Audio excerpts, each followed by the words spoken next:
नमस्कार। देश के विकास के साथ साथ गरीबी मिटाने के लिए सामाजिक जागरूकता जरूरी है। खासकर ग्रामीण विस्तारों में लोगों को जगाने की जरूरत है। स्वास्थ्य, शिक्षा, रोजगार और पर्यावरण संरक्षण के क्षेत्र में सबसे पहले काम करने की आवश्यकता है। हमारी सरकार नई नई योजनाओं द्वारा अपनी भूमिका निभा रही है, जैसे प्रधानमंत्री जन धन योजना, स्वच्छ भारत अभियान, प्रधानमंत्री उज्ज्वला योजना, प्रधानमंत्री गरीब कल्याण योजना, बेटी बचाओ बेटी पढ़ाओ, आयुष्मान भारत, प्रधानमंत्री कौशल विकास योजना जैसी और भी कई सारी महत्वपूर्ण योजनाएं भारत के विकास के लिए सरकार द्वारा अमल में लाई गई हैं। सामाजिक जागरूकता से हमारा उद्देश्य है कि हम इन सभी योजनाओं द्वारा भारत के ग्रामीण क्षेत्रों में जो अभी भी गरीबी की मार झेल रहे हैं उन्हें अवगत कराएं।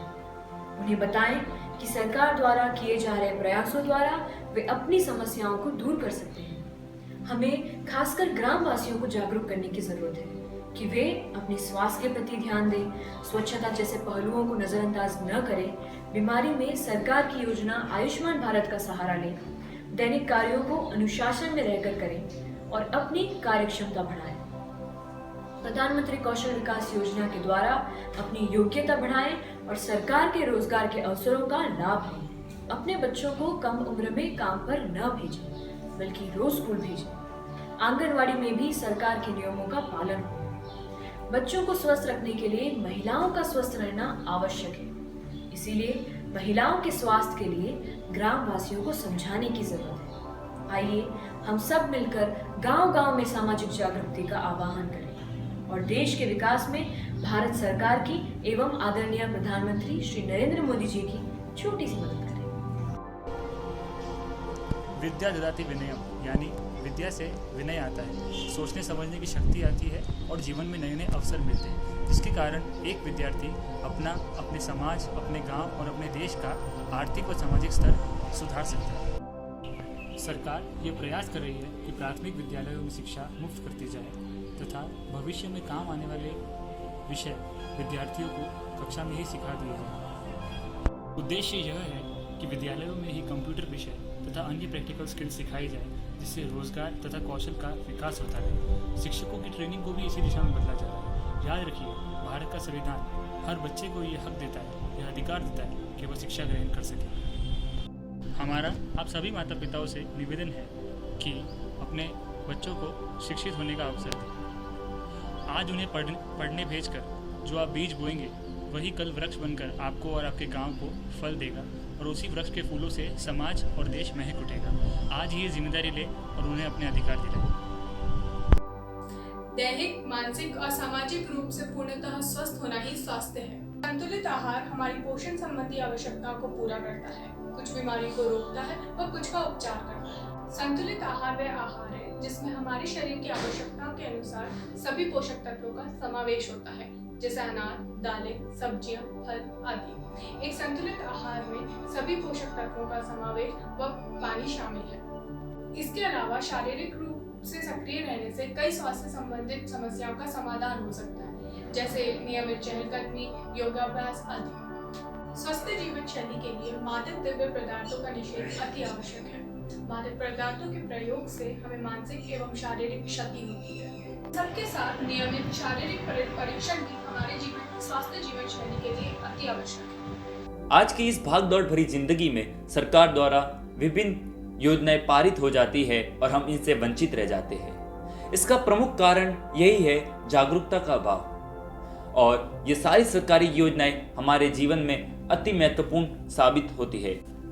सरकारी योजनाओं हेतु आप अपने पंचायत में जाकर पता कर सकते हैं, दैनिक जीवन में अखबार के लिए समय निकाल सकते हैं, वृद्धजन युवाओं का सहारा ले सकते हैं और सबसे महत्वपूर्ण, इस आधुनिक युग में हम कुछ ऑथेंटिक यूट्यूब चैनल्स को फॉलो कर सकते हैं, जिनसे हम जानकारी इकट्ठा कर सकते हैं और यहाँ तक कि उसको अप्लाई कैसे करना है यह तक भी जान सकते हैं।